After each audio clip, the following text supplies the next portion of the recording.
E onde buscar a Deus então? E olha só, isso aqui já estava lá em Deuteronômio 12, versículos 5, 11, de 13 a 14. Mas buscareis o lugar que o Senhor vosso Deus escolher, de todas as vossas tribos, para ali pôr o seu nome e a sua habitação, e para lá ireis.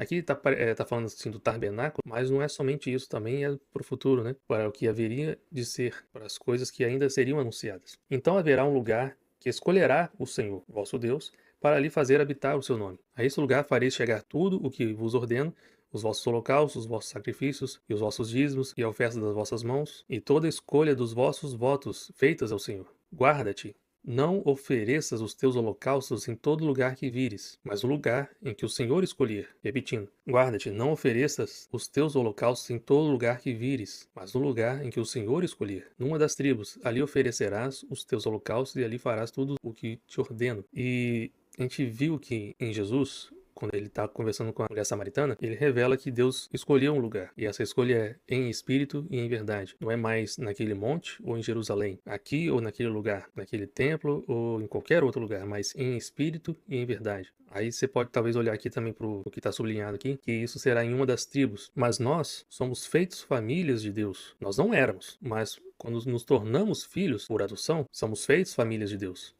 Isso está nesses versículos mostrados aqui. E voltando, recapitulando a esse versículo que a gente tinha falado sobre em Deuteronômio, em que Deus fala assim: um altar de terra me farás, sendo que ele também fala: em todo lugar onde eu fizer celebrar a memória do meu nome. Aí vocês vão fazer esse altar de terra. Virei a ti e te abençoarei. Ou seja, vocês vão fazer esse altar de terra no lugar em que eu fizer celebrar a memória do meu nome. Então virei a ti e te abençoarei. Sendo que, em todas essas passagens que estão aqui mostradas na tela, vemos que nós somos o pó da terra. E Deus está falando: um altar de terra me farás. Em todo lugar que fizer celebrar a memória do meu nome. Ou seja, o nome de Deus tem que estar em nós. E ele vai fazer isso. Virei a ti e te abençoarei. Nós somos esse altar de terra. Mas aqui é como se fosse uma analogia também. Foi feita no passado fisicamente, nós aqui estamos nesse corpo que ainda se deteriorará, mas também um altar de pedras, assim como também está escrito, será feito, edificado pelo próprio Cristo, mas aí sim, eternamente.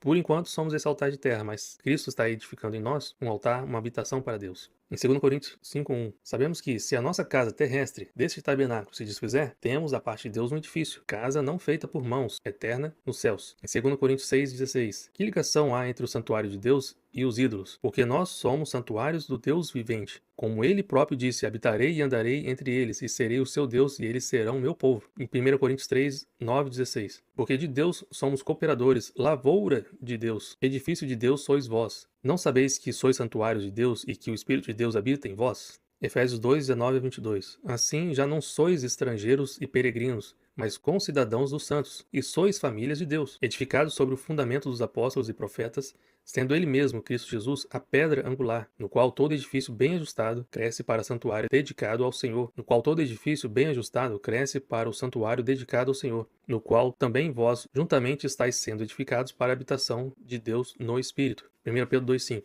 Também vós mesmos, como pedras que vivem, sois edificados casa espiritual, para serdes sacerdócio santo, a fim de oferecerdes sacrifícios espirituais, agradáveis a Deus por intermédio de Jesus Cristo. Ou seja, no passado haviam sacrifícios físicos, e aqui agora, nós que somos feitos agora habitação de Deus, oferecemos sacrifícios espirituais. Isso vai ser abordado no próximo vídeo, mais especificamente.